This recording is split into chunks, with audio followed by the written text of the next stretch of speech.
છોકરીવાળા સમયો કરવા આવે ત્યારે છોકરાવાળાની બેન્ડ બંધ હોય અને સમયો જેવું થઈને રિટર્ન થાય ત્યારબાદ છોકરાવાળાની સાઈડ બેન્ડ ચાલુ કરી વરઘોડો કરવાનો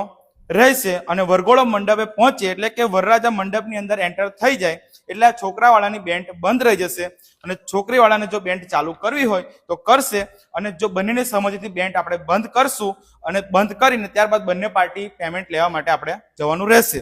નિયમ નંબર 3, કોમ્પિટિશન કરવા માટે જો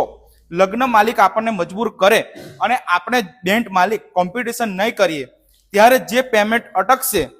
તો એના અંદર બધા જ બેન્ડ માલિક ભેગા થઈને જે તે બેન્ડ પાર્ટી નક્કી કરેલ હશે ને જેનું પેમેન્ટ અટક્યું છે તો બધા જ ભેગા થઈને એનું પેમેન્ટ કઢાવવાનું આપણે બધા સહમતિથી આપણે જવું પડશે। નિયમ નંબર 4, કોઈ પણ આર્ટિસ્ટ ખરાબ કૃત્ય કરે